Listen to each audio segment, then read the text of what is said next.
So Eddie, you wanted to just finish off talking. Fascists from holding office, but essentially there weren't hardly many fascists. It was really about stopping the communists from holding office, and they, so that was done away with, partly as a result of us being introducing shop stewards into our, because that was part of the agreement. I mean, there were two electoral groups within the Transport in General. One was the Catholic Action and one was the Communist Party. And the Communist Party agreed to support Jack Jones in the election, providing he lifts the bans. And so that's right. What happened. Right. And he did lift the bans. And they also did away with the liaison committees, and the shop stewards took over. Right. And unfortunately,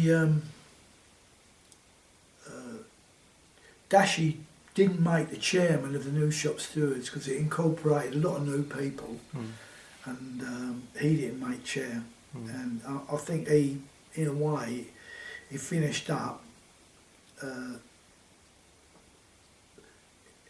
bit embittered with what had gone on. And I, to be honest, I was pretty upset about it because he'd been, pretty mildly treated badly as far as I was concerned by certain people in the dock who were ambitious themselves. What, within the Communist Party was that? Yes, within the Communist Party, but by 73 I wasn't in the Communist Party. I left it in 73. Right. So how did that happen? What was that process? Well, in the aftermath of the strike, the International Socialists, and we had one in the dock at the time, Bob Light. He was he'd just literally come in the dock. I think he was about 21 at the time. Was there a fella called Terry Barrett? Terry Barrett, yeah, but he was in the West India dock. He wasn't in our dock. Right. The West India dock was much more. Well, it wasn't a stronghold of the Communist Party. Let's put it that way. Right. Much more to the right, generally speaking. But the Royal Group was a stronghold of the Communist Party, and so Bob comes in, and as a result of in the aftermath of the strike, he helps to call a meeting at which Tony Cliff would address, the issues that are raised as a result of the strike. And it was at that meeting that I'd already been thinking about leaving the Communist Party in disillusionment. So I'd begun to realise that they weren't a revolutionary organisation. That in a sense, their programme, the British Road to Socialism, was about gaining left MPs and communist MPs, and in a way, it sounded good, but in truth, it was never going to happen. In any event, I'd concluded. I felt that you wasn't going to get the kind. It wasn't going to work. British Road to Socialism wasn't going to work.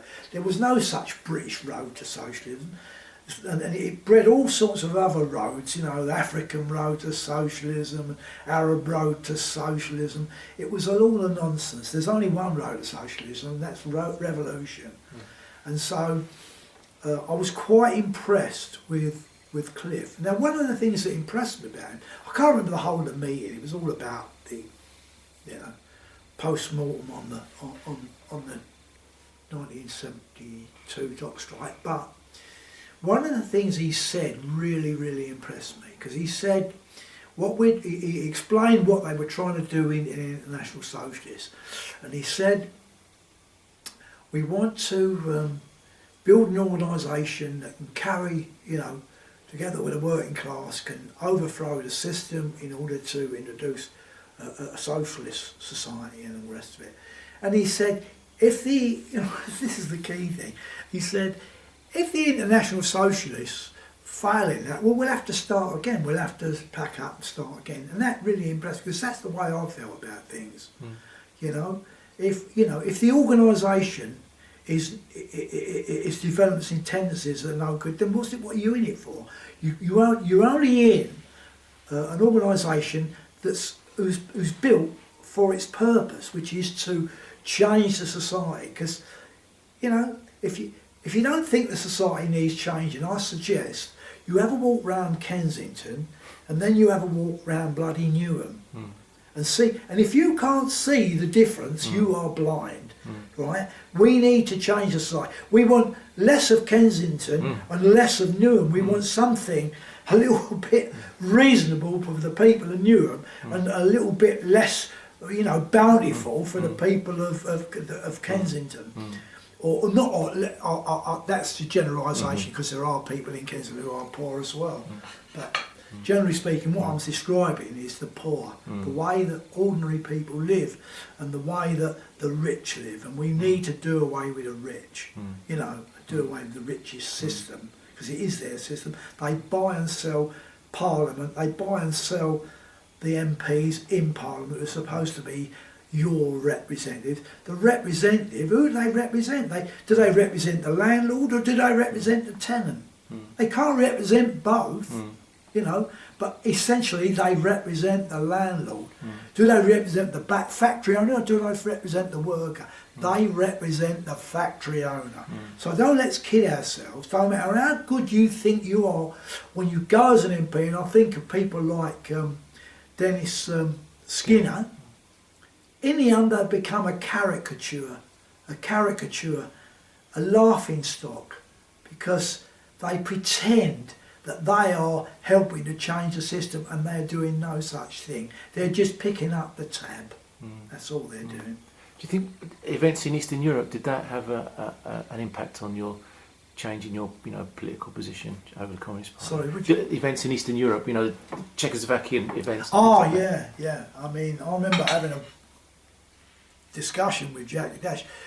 I mean, remember, I came into the party after Hungary. But when Czechoslovakia started, I felt a sense of disquiet. Things were something wrong. You know, there was, you know, and I'd visited Eastern Germany in 1963 as well. So I you know, again, although there were certain good things about going to East Germany, I had a sense of disquiet, because when they brought modernisation in the dock, I wasn't a shop steward at the time, and the shop stewards asked me and a friend of mine to go on these discussions and groups, seminars and stuff to represent a worker's point of view. And of course I was had a problem with the kind of Taylorism that they had. The notion that dockers should be you know, that they should produce a bigger cake. And when you say, well, you know, through efficiencies and through productivity and through all this, that and the other, that we're going to produce a bigger and better cake. Yeah, but who for? Who are we producing this cake for? And who's going to get the crumbs? You know, and why do I want no crumbs? I want the bloody cake. I know, not just me individually, but I mean my class, the people I'd identify with, the working class. You know, we want the bloody cake because we work for the cake, we work for it, we do the collar. We're not dividend holders or just holding dividends.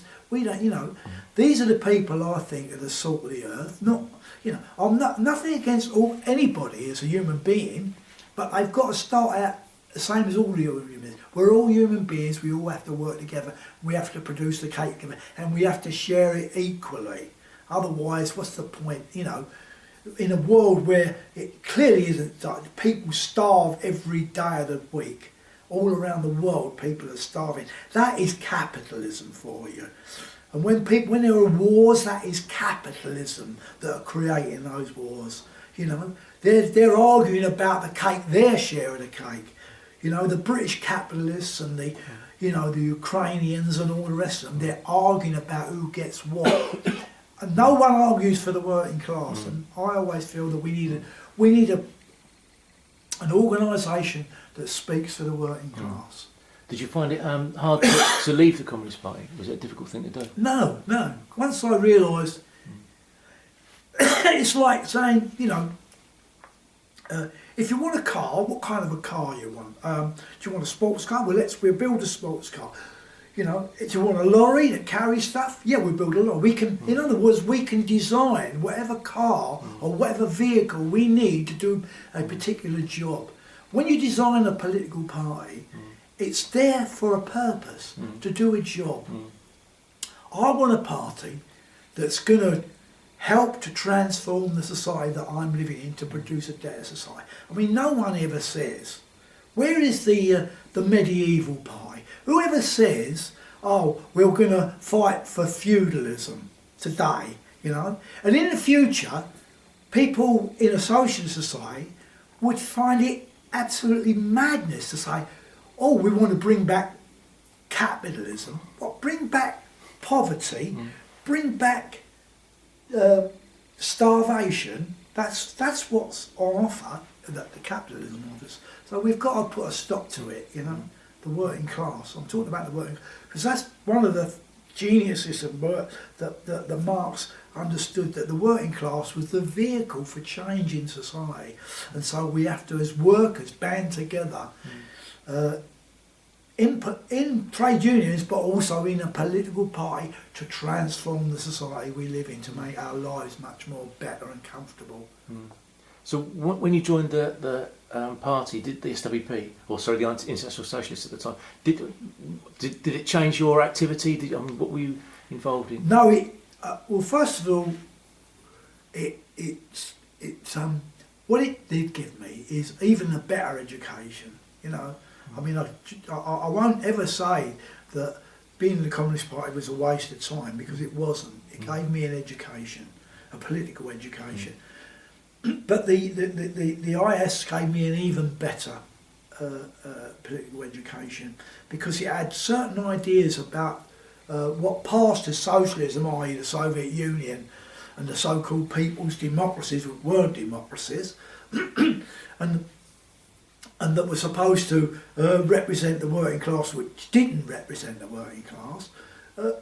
It had sort of certain ideas about that, how it all gone wrong, you know, as a result of the isolation of Russia from the rest of the world. That when the Russian Revolution took place, it was only a precursor to the World Revolution, and if the World Revolution didn't follow from the Russian Revolution, inevitably the failure was inevitable for the Russian Revolution, and Stalinism, and the distortion of the revolution.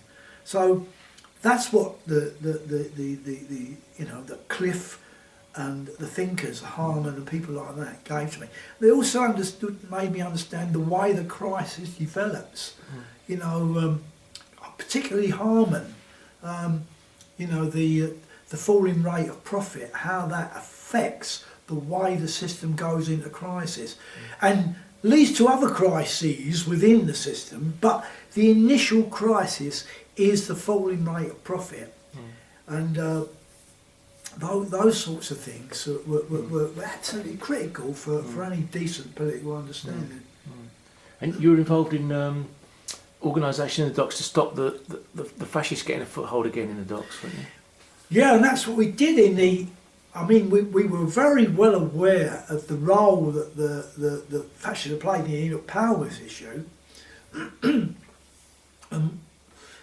The brilliance of the IS was it was always very quick off the mark politically, and like we would have stickers, you know, when we formed the Anti-Nazi League. In response, because if you or people might recall that the National Front was gaining in Britain, and so it was felt within the party that we had to somehow confront this issue. And how do we confront it? And so we decided to form the anti-anarchy. We always understood that what the party couldn't stop it. It was the working class that had to stop it. And so we had to mobilise the working class, at least sections of the working class, the most politically conscious of the working class, to fight against the fascists, to stop them. Because Hitler have always argued you got power off the streets with the, the brown shirts. And so we always understood that it was on the streets, and Trotsky produced this ideas, that we had to confront the fascists on the streets, to drive them off the streets in numbers, so in order to put the stop to it. Because there'll always be fascists within the capitalist system, because the capitalists, when they're in crisis, they'll turn to the fascists to get them to attack the working class, the trade unions. 'Cause, I mean, when the Nazis got in, what was the first thing they did? They did away with trade unions. They no longer existed, right? So they put all working class resistance down. So when the capitalists get into trouble, and they always do, the system always goes into crisis. When the crisis is severe enough, they turn to the capitalists. And that's what's so worrying about Greece at the currently, that whether they succeed in Greece, because if they don't succeed, it's very likely that the fascists will operate and grow in Greece, the Golden Dawn. So the party's always understood that, and always acted very, very quickly. And so we formed the Nazi League in order to and I'm glad I played an active part. We produced the carnival, the music festival, and in Victoria Park, and I was proud to be on the controls of the, because we were there to protect it, because there was a rumour going around the fascists were going to attack it, so we had to protect it. And I was in the control room and I had a wonderful view of the whole event. And I remember, what was his name? A guy in the IS, a gay guy. John. Then my brain starts. John is not Decent. What? Decent. No, not decent. No, a gay. He was gay. This bloke, and Jason wasn't gay.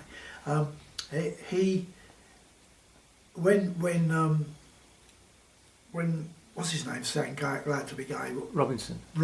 Yeah. When he sang Glad to Be Gay, he cried his eyes out, and I felt so glad for him, at last someone publicly was representing gay people, and that's the thing about IS, or socialist work. All those prejudice, we got rid of them. Yeah, we never had them. We never ever had them. That's the thing. And I've never felt anti-gay or anti-woman or all that stuff, all that crap, Iron John, all that male nonsense. People. If we want equality in the society, we've got to have equality in the sexes, equality between gay people and straight people. Everyone's got to be equal. Okay. Around that time, a little bit later, Tony Cliff started arguing the downturn idea, didn't he? There was a downturn in the struggle. I mean, what did you think about that? Did it feel like that on the dock at the time? That things were changing? Obviously, we had a downturn in the dock itself because it was changing. Right. But clearly, there was in 1973 with the oil crisis, but initially, what had really happened is the falling rate of profit had started. That the capitalist class, the reason they introduced the Industrial Relations Act was because I think the Tories introduced a pamphlet called A Giant Step or something like that. And it was it written by? Anyway, it doesn't matter. The important thing is they described Britain and the way that it needed to change in order to stabilise the system, if you like. And it needed to tackle the issue in Britain that there were 300,000 shop stewards in the post-war period who had made gains in the system for workers, and their social, not only their actual wages were rising, but their social wage was rising through organisation and through struggle. and therefore they had to deal with it, and someone had to deal with it, and so they introduced the Industrial Relations Act in order to curtail that. They chose to pick on workers. They had a series of industries they were going to deal with. They deal with them systematically, and particularly under Thatcher, when Thatcher came in. What's the name? What's his name? Who designed Thatcher? Ridley? Yeah, not Nicholas? Nicholas Ridley? Nicholas Ridley. Yeah. Nicholas Ridley was the genius of the Thatcherites, not Margaret Thatcher. He was the genius because he understood. He was our class enemy, without a doubt. He was their strategist, and he was very successful. He said, "You don't take on more than one group of workers at a time. You pick off each group of workers," and I think he started with the hospital workers and then went on to the steel workers and so on and so on. Subsequently, it transpired that Bill Sears, who was the leader of the steel workers, was a bloody MI5 agent, and he was in contact with the state. These are the things we have to be wary of within the working class. So he was the engineer, if you like, who engineered Thatcherism, and we, on our side, the TUC was absolutely crap, and the trade union bureaucracy was absolutely crap because they had always relied on workers striking unofficially and then they'd make their strike official afterwards. So who did all the heavy lifting but the shop stewards? They did all the left lifting, leadership issues. So when it comes to a bit of leadership on the part of the bureaucracy, they were an abject failure. And they made concessions. I remember when our strike, Jones said, we can't make doctors a special case and all the rest of it. No, but if you can't defend, if the union can't defend dockers and come together and use the whole strength of the union to defend dockers, who the hell can it defend? Because we were, if you like, the union's strength. People, not just dockers, but other strategically placed. Because remember, dockers were in a strategic industry. So what they did really counted. If we were on strike for more than 8 weeks, the country was beginning to run out with gear, and they had to make concessions. So we were the ground troops, if you like, of the whole struggle. If they can't use their position, and what is the union for if it isn't to protect the unions, the members of the unions, conditions, wages and conditions? If it can't do that, what the hell is it for?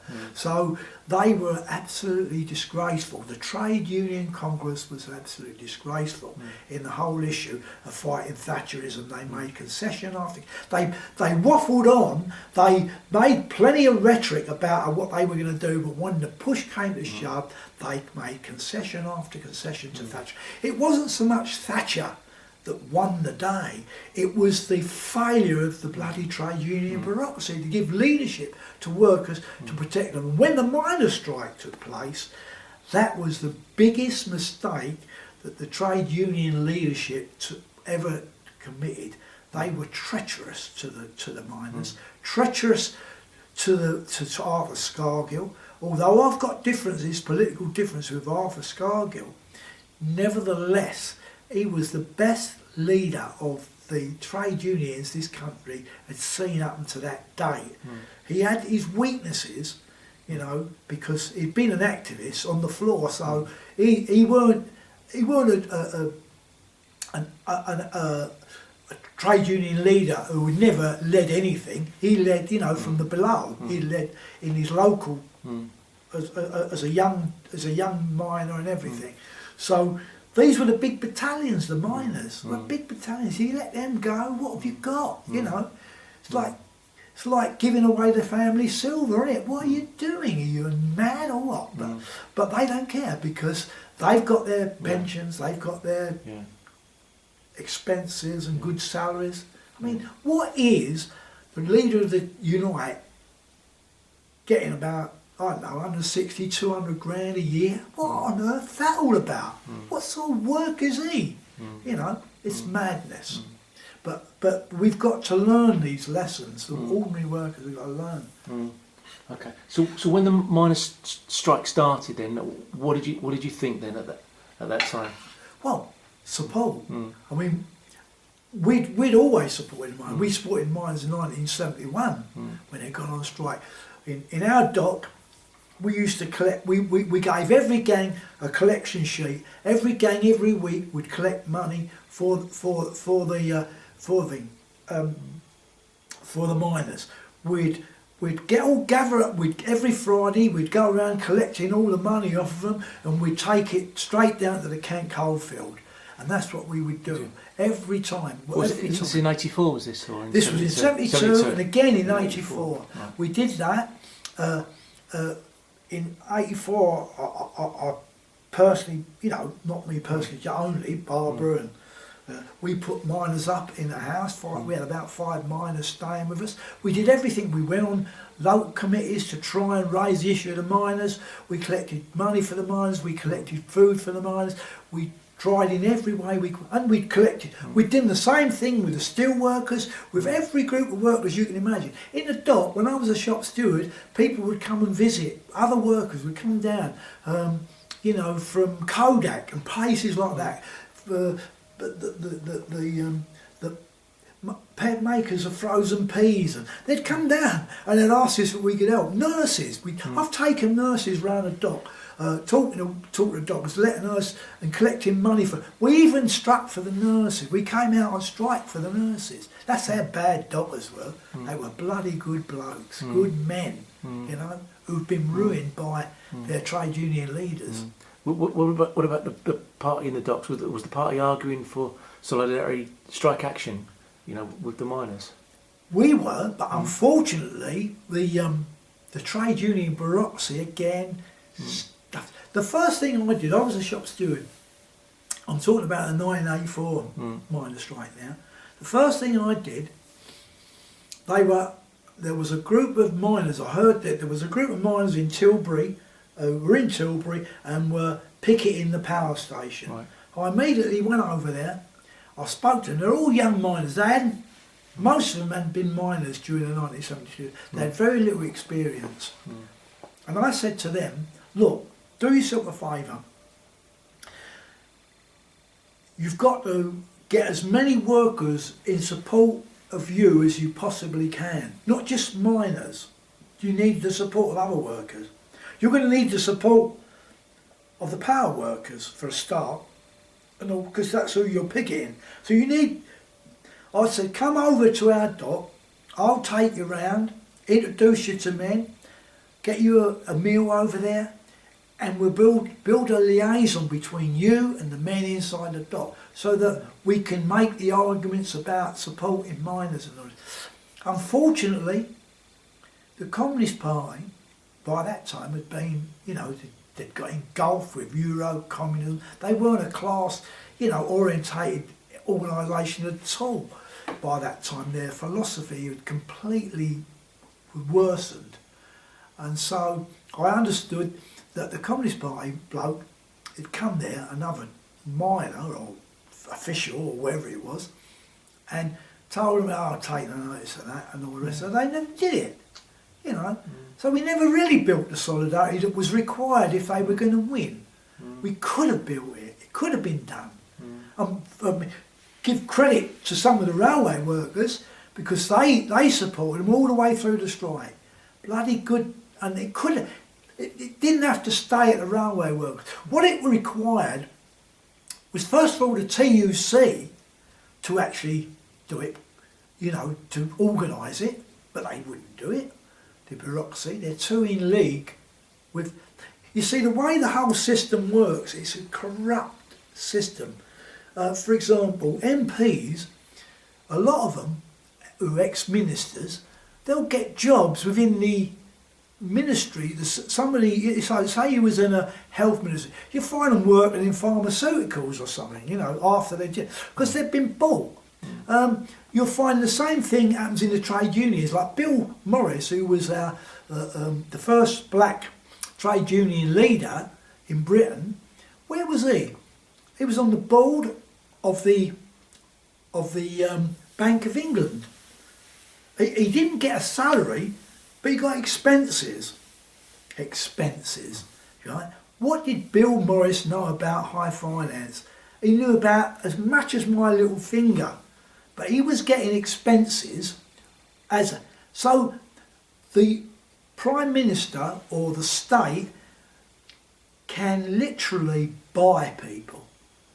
They have a contingency fund for this that they can use to buy up people, and they'll end up sell you out, and that's what happens. That unfortunately, this is what happens. They've got a lot of power, but that power needs to be broken. Only the working class can do that. Okay. All right then. So were you involved in support groups as well for the miners? Oh yeah. Was that in East London? In Barking. Yeah. All right. Okay. Yeah, we used to meet every week. There'd be academics. There'd be all sorts of people at these meetings, and bus drivers, other workers, other politically motivated workers who'd be interested in. And during the miners' strike, they were getting. I took the opportunity to show them, because a lot of the coal was coming in from Poland. It was so-called socialism, socialist country, was exporting his coal to break the miners' strike, right? South Africa, they were exporting coal to Britain to break the miners' strike. But they couldn't run it through our port or all the big docks. So what they were doing, they run it through a load of small ports in Essex. And I knew where these ports were, Manningtree and Colchester and all round there. And I showed other little ports. I took them round the miners round, showed them where they could put their pickets up. Oh, did you? Yeah, those are the sort of things that we tried to help get the miners a leg up and try. Where were the miners from that you were working with? Well, we had two different groups of miners. One was from, I think, up in the Midlands somewhere. I can't remember exactly now. I can't remember. Barbara would probably remember, but I can't remember. She's more. I don't really ask people where you're from and all that. I just think you're a worker. What can we do to help? Yeah, it's interesting. I was thinking that throughout the discussion, really, the Labour Party has been sort of absent from the discussion. Well, what do you think the about that? Labour Party. I've never been interested in the Labour Party, and my dad, who was what I would describe as a militant worker, but he sometimes voted for the Communist Party. So he was on the left, but he never joined the Communist Party. He never moaned at me when I did, or anything like that. He never gave me any advice on what I should think politically, but we always discussed politics. Sometimes heatedly, but maybe he was more astute than I am. Although I have to say that I don't regret joining the Communist Party, because it did give me at least an initial beginning in Marxist-Leninism. But where was I? Talking about the Labour Party and the. Oh yeah, the Labour The role Party. of Labour My Party. dad always said the Labour Party never ever touched them with a barge pole. Because why? He said the only bloke they ever had was the mayor of Popular. What's his name? I've got his name now. What's it? I forgot his name. Okay, it'll come back. I know The who you mean. actress's father. Yeah. Oh, I can't. Oh, anyway, it came Lansbury. back. Pardon? Lansbury. Lansbury, George Lansbury. Yeah, my dad said he was the only one. He was the only one that wouldn't back down when it came to paying out the poor and things like that. He stuck to his guns, and was stuck away. He done his bird in order to, because that was his principle. He wouldn't give way, and so that was. But aside from that, how many people, when you look at the Labour Party, it's pitiful. When I look at the leadership of the Labour Party, not the members. I mean, the members, so I think, there's this notion that somehow you can reform the Labour Party. I'll tell you what, people have been talking like that for 100 years. It'll never happen. Get real, you know what I mean? We want a party, we want a workers' party, but it ain't the Labour Party. And it never was, because when it was built, remember, workers up until that time, up until 1900, when they, the foundations of the Labour Party went in, they supported the Liberals and they were mixed. They never had a party of their own. So they needed a party of Labour to represent them politically, but he never ever set out to represent them industrially, as workers, not as workers. They kid on that they represent the people. Who are the people? The people includes billionaires and the absolute poor, right? And the range between. So and they're all got economic interests and nothing in common. So you either choose whose interest you're working in. You're either working in favour of ordinary working class people or you're supporting the rich. And unfortunately, no one supports the working class in Britain currently. You look at Labour, it doesn't. Nor does the Tories, nor do the Liberals. They might support, the Liberals, they support the middle class and the ruling class. The Tories, they support the ruling class and slightly the middle class. Labour supports the rich, the powerful and the middle class. They don't support that. No one, not UKIP, no one supports the working class. Only the Socialist Workers' Party and other small group socialist parties support the working class. Did the Labour Party have any organisation in the docks? Did they ever try to organise in the docks? They never ever organised industrially. They weren't that kind of an organisation. No.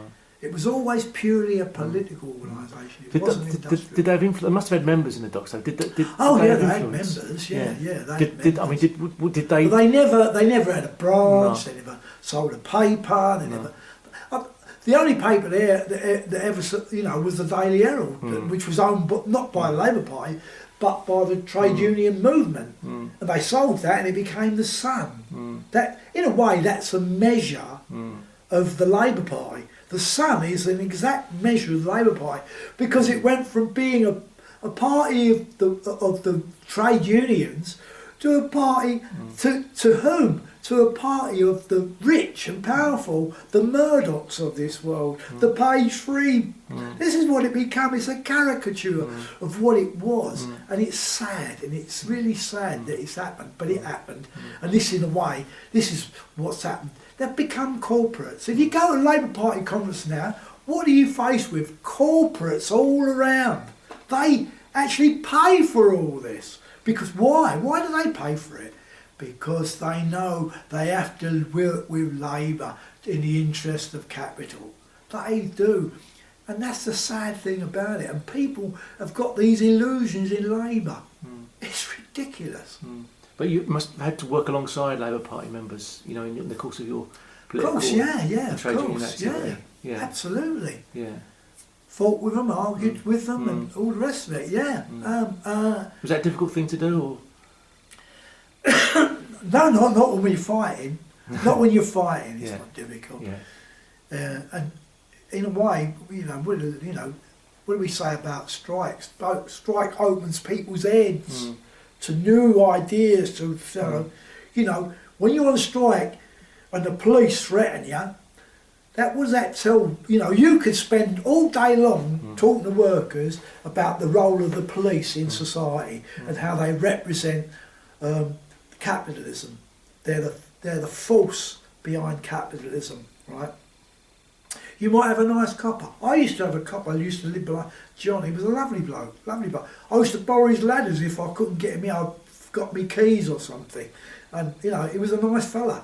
But if I'd have been on strike, and he was a sergeant, right? If I'd have been on strike, and he was told to go around that strike, he would now become the copper. even though he was my neighbour, he would become the copper. He, because that's who pay him. The state pay him to be the copper, and the copper acts in the interest of the state, and the state acts in the interest of the corporations because they run the state, they own the state. Yeah. Okay. What about what do you think the impact of the defeat of the miners' strike was? Oh, disastrous. Absolute. It's been a disaster, not for the miners only, for the working class generally. Think about it. If we'd have won that strike, all this other business of falling wages and all the rest of it, that would not have happened. If workers have got, 0-hour contracts, or if you're working in a telephone, on the phone all the time, what they call them, those, under the cosh by, bullying managers and employers, then, in a trade union, if the trade union had been triumphant, that would never have happened. And that's what workers, we've got to get back, you've got to build the rank and file inside the factories, inside the places of work, That's the only way where people can have a sociable life, because when you work, you spend a lot of big chunk of your life at work. You don't want to be living under tyranny and under the cosh, under forceful bloody managers who are acting in the interest of the corporations, because that's who they work for in the end. What do you see? You see teachers, salaries falling, their whole way of life falling away, and at the top the managers are coining it right, left and centre. Of course they act in the interests of the state and the corporations. They do. The corporations are gradually coming into education. Why? Because they need places for investment. Their investment in private industry is not as good as it was. We've got all this money offshore. We need to use it. Let's put it in what was publicly owned industries, what were run by the state. Now it's going to be owned by the academies. The academies, they're only there to make people money.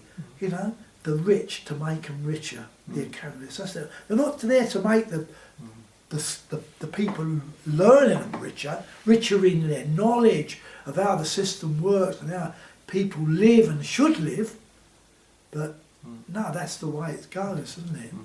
How did you come to leave the dock then? How did that happen? Well, I was sacked, essentially. We were out on strike. This was over the scheme. The employers finally got enough courage, and our trade union organisation had fallen into such disrepair that they... How did that happen? Was that part of the legacy of the miners' defeat as well, that happened? Yes, of course it was. Of course it was. Absolutely. The legacy of the miners' defeat. And the reason why we were defeated is because the leadership swallowed it. Ron Todd, who was the General Secretary at the time, ex-left-winger, ex-Labour Party, but also had been a convener in Ford's, a left-winger, a decent left-winger when he was working, an activist. Now the General Secretary of the TNG, what was he saying? Oh, we can't make, if the state makes a decision, we have to abide by the state. Because, if the state decides to deregulate our industry because it was under an Act of Parliament that it was set up, the National Labour Board scheme, the state therefore decides they want to do away with the National Labour Board scheme. Therefore, the trade unions, because of their experience in the 1926 general strike, will never really rise up against the state, because we'd have to take over then, and we're not prepared to do that. So we'll swallow it. So Ron Todd swallows it. Good Million swallows it, and sadly they swallow it, and the whole thing starts to collapse around us. You've got to give it to the employers, because they work to good. They unfortunately, by that time, I wasn't a shop steward. Several other people weren't shop stewards. We'd gone back in labour. We weren't, you know, I'd always felt that shop stewards should never ever become, and some of them, not just me, but other people as well around me, political people like me, who felt that we should be in the labour as well as being shop stewards, that we weren't become full-timers, because if you're a full-timer, you're in danger of becoming a bureaucrat and forgetting your class roots and who your mates are and all the rest of it, and start thinking aspirationally, I'm going to move up, but sod the working class. No, we wanted to stay part of the working class. And unfortunately, when that strike took place, there were several of us who weren't in situ, and which was a bit unfortunate at the time. Okay. Because we would have fought against some of the things that went on during that. What about things in the dock now? Has organisation been broken in the dock now? Largely, I think it has. Unfortunately, I mean, I went to visit a strike last year in the summer. Last summer. It was a sad sight to see, but also I remember seeing a film once about the war in Vietnam by the French, and Anthony Quinn was in the part. I forget the name of the film now, and they'd gone to Vietnam, and they'd come away from Vietnam, and they were now in Arabia, the French army, and it covers the imperialist wars of France in the post-war period, and they thought they'd got Algeria under control, and all of a sudden he's just leaving the army as a general, and he'd become a bit disillusioned, and as he was leaving, a little kid runs out and writes a slogan on the wall. And he knows that he hadn't finished, that, you know, you can never kill the rebellious nature of human beings. They want to live in dignity. They want to live in freely. They don't want to live in the way that the governors want to make them live, to produce profit for the governors and do as they're told, like little mice running round the wheel. They don't live like that, and they'll never will. They'll never suppress it. People will always write those slogans. That's the important thing that always keeps you going. There'll always be rebellion. All right, then. Just to give it a little bit of overall perspective, then. So, what do you think now, looking back then on your 60 years really of involvement in the class struggle? I've been lucky. I feel I'm the lucky. You know, I'm rich. I'm not badly off, largely through Barbara. I could have been badly off if I hadn't been with Barbara, so I owe her quite a lot. But I'm rich in other ways. I'm rich because I've had a life that I found rewarding. I found that my life has been, I'm 80 nearly now. If I died tomorrow,